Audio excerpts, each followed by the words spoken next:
Halo, assalamualaikum warahmatullahi wabarakatuh. Bagaimana kabarnya semuanya?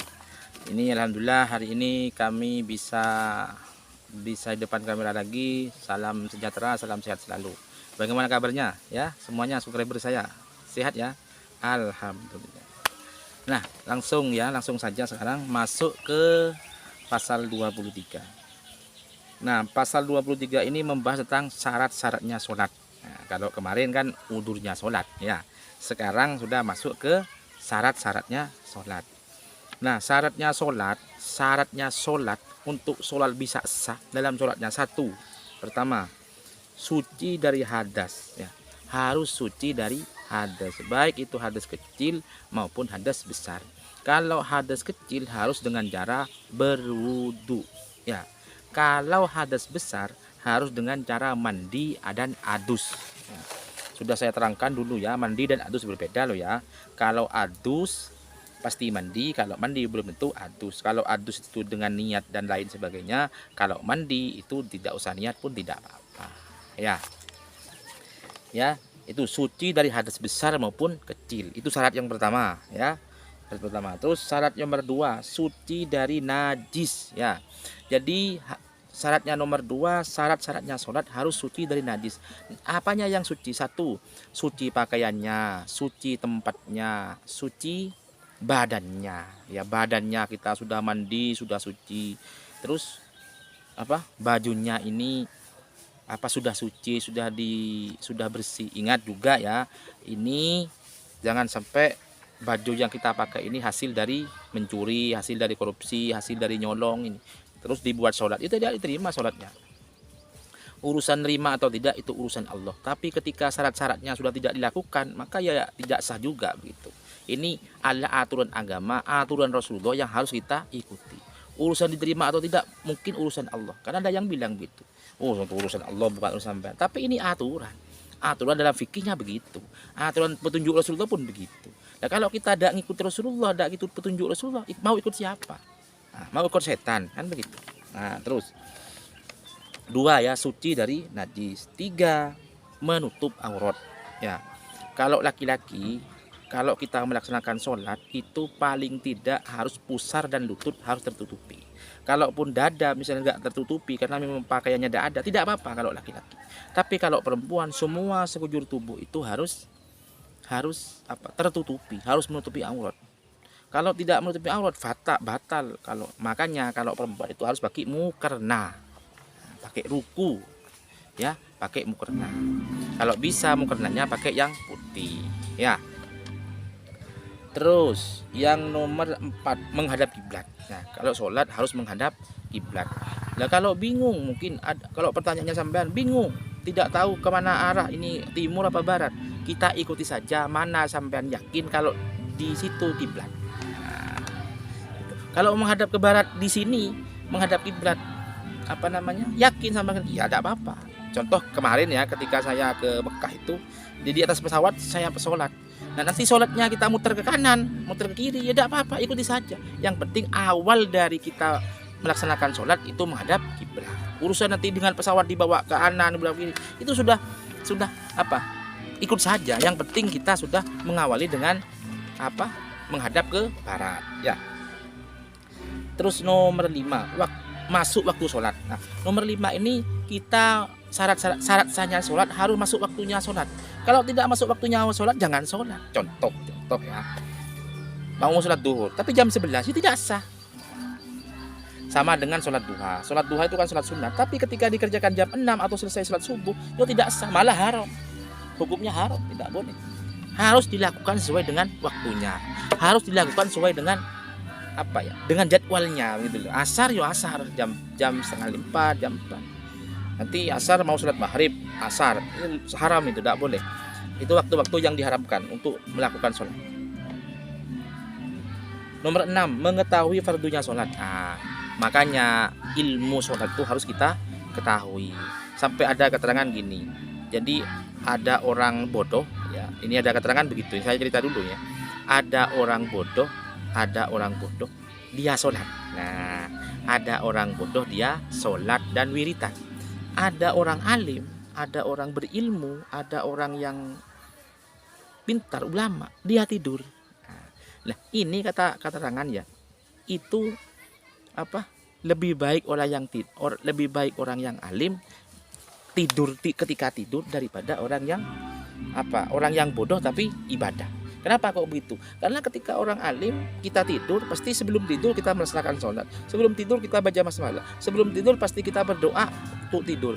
Kadang-kadang tidur pun diniati supaya nanti bisa bekerja, bisa beribadah. Itu berapa pahala sudah yang dilakukan ketika orang alim dan orang tahu, paham kepada ilmu agama. Sedangkan orang bodoh kadang-kadang batalnya sholat saja tidak tahu, fardunya wudhu aja tidak tahu, mubah haram sunnah pun keliru. Nah, ini yang membuat ibadahnya orang bodoh,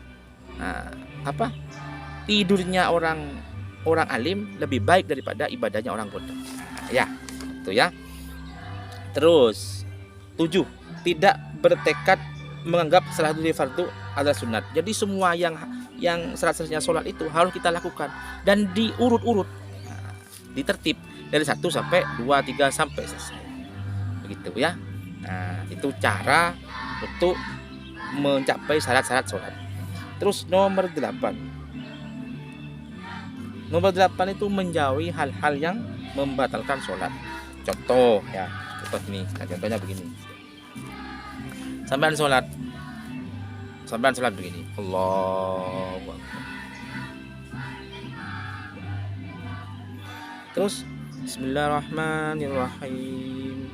Alhamdulillahi rabbil alamin.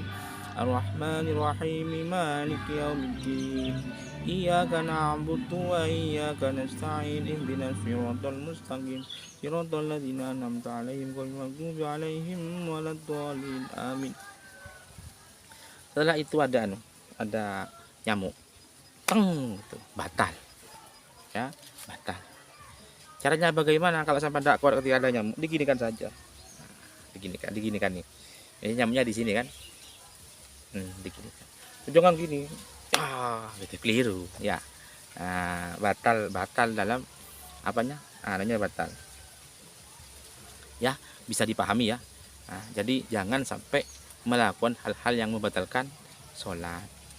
Terus ini ada pertanyaan juga kemarin, bagaimana ketika kita sholat terus ada anak kecil ada depannya, bagaimana caranya bisa pindah ya? Jadi kaki kita bisa pindah ke kanan, 2 langkah tidak apa-apa, 3 langkah tidak apa-apa, bisa itu terus melanjutkan sholatnya, tidak apa-apa itu.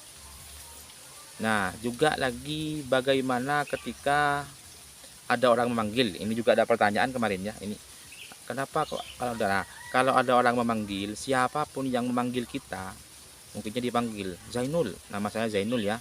Oh iya, belum kenalan ini. Ya, yang belum kenal sama saya, nama saya Zainullah. Nama saya Zainullah. Jadi bisa panggil Zain ya, panggil Zainul. Ya. Itu warisan orang tua dari kecil, dan warisan pertama orang tua itu nama. Makanya nama itu gunakan sebaik-baiknya, jangan sampai nama kita itu tercoreng, warisan kita tercoreng. Kalau misalnya saya jadi penipu, kan pasti sudah Zainul penipu. Berarti warisan yang pertama yang diberikan oleh orang tua itu kita tidak amanah, tidak dijaga. Akhirnya terkenal dengan Zainul menipu. Gitu ya. Terus itu ya. Jadi kalau ada anak kecil sholat di depannya pindah tidak apa. Jadi pindah ke kanan ya tidak apa. Tuh. Dan juga terus 2 ya, ada 2 pertanyaan. Yang nomor 3 ada pertanyaan lagi nih. Kalau memanggil ya, siapapun yang memanggil kita ketika tidak usah nyampit, tidak usah nyaut ya. Misalnya Zainul, sudah tetap lanjutkan sholat. Walaupun ibu orang tua kita, tapi kita sholat harus kita tetap lanjutkan sholat. Kecuali mengaji ya, kalau mengaji dipanggil ibu langsung jalan, dipanggil orang tua langsung jalan ya. Itu syarat sahnya sholat. Terus kemarin juga ada yang tanya, bagaimana kalau kita imamnya batal? Langsung makmumnya mengganti, itu boleh. Nanti ya pun ada bab-bab lain dan pasal-pasal yang lain yang yang bisa kita bahas bersama, kita sharing bersama ya. Mudah-mudahan bermanfaat ya semuanya, yang jauh di sana, yang dekat di sini, semuanya tetap manfaat, barokah. Mohon maaf kalau ada yang keliru dan salah. Salam sehat, salam silaturahim, sehat selalu. Mudah-mudahan semuanya lah diberikan lancar oleh Allah, urusan kita, sehat kita, dan tentunya kita itu mudah-mudahan bisa bermanfaat ke orang lain. Karena hidup ini satu kali ya. Hidup ini satu kali. Kalau tidak bisa bermanfaat ke orang lain, apa yang bisa kita banggakan selama hidup kita? Dan pasti semua ini akan berakhir, dan pasti semuanya akan mati. Kalau kita mati, tidak ada hal yang bisa kita berikan ke orang lain, tidak bisa ada yang membantu orang lain. Apa yang bisa kita banggakan? Bahkan ada keterangan begini, sebaik-baiknya manusia yaitu orang yang bisa membuat banyak manfaat ke orang lain. Jadi orang yang terbaik bukan yang ahli sujud, bukan orang yang ahli wirid tiap malam, bukan orang yang ahli tahajud tiap malam, bukan. Tapi orang yang terbaik adalah orang yang mampu dan bisa bermanfaat ke orang lain. Kadang-kadang hati kita tak pernah selesai iri kepada tetangga, iri kepada keluarga, iri kepada saudara-saudara kita. Jangan iri, jangan dengki, apalagi dengki. Dengki itu dosa besar. Jangan iri, jangan dengki. Hidup satu kali, harus kita nikmati, harus kita syukuri, harus kita perbanyak gunakan bersujud kepada Allah Subhanahu wa taala.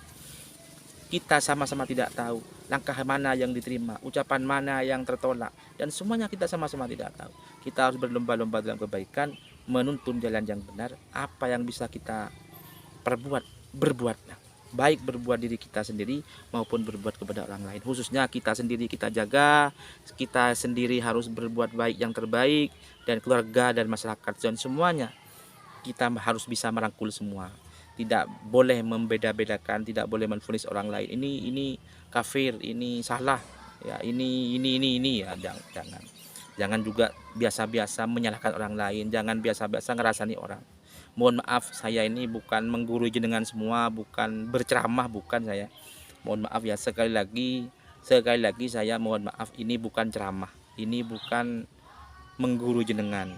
Pasti yang menonton video ini banyak yang lebih baik daripada saya, dan banyak yang di sana itu lebih baik ibadah dan ilmunya dari saya. Cuma ini hanya berbagi pengalaman dan cerita-cerita saja. Insya Allah semuanya mudah-mudahan manfaat. Oh ya, ini ada yang tanya kemarin juga, Mas Ustadz Zainul, kenapa kok sampean ngonten gitu? Ada yang tanya, itu bisa riak pamer gitu. Nah, ini bukan riak dan pamer ya. Saya tidak merendahkan orang-orang ngonten. Orang-orang konten itu saya yakin semuanya punya misi yang berbeda dan pasti punya tujuan yang sama, yaitu tujuannya biar kita bisa bermanfaat orang lain, kan begitu. Walaupun ujung-ujungnya yang mungkin sukses dia akan mendapatkan bonus berupa uang dan lain-lain. Cuma misi kita yang pertama itu, kalau cuma dapat uang dan lain itu kan bonus, tapi yang paling utama kita itu apa manfaat dari konten kita. Mungkin saya kan tidak bisa membantu orang tiap saat, mungkin tidak bisa ya. Kita berbagi-bagi cerita ini. Mungkin suatu saat ada yang butuh dalam cerita-cerita saya, bisa ada yang butuh mendengarkan cerita saya ini. Ini kan manfaat. Daripada kita konten-konten yang tidak jelas, ya mudah-mudahan semualah kita ada nilai positif lah, poin-poin yang bisa kita harap kita kelak. Mudah-mudahan manfaat ya, mudah-mudahan barokah. Semuanya yang nonton video ini jangan lupa komentarnya, like-nya juga komen kalau ada hal yang kurang berkenan atau apa. Yang jelas evaluasinya yang mampu itu jenengan semua. Baik dan buruknya dan kurang lebihnya saya ada di jenengan semua. Mungkin itu saja yang bisa kami sampaikan. Kurang lebihnya kami mohon maaf yang tidak terkira. Kami akhiri, wallahul muwaffiq ila aqwamit thoriq. Assalamualaikum warahmatullahi wabarakatuh. Terima kasih ya.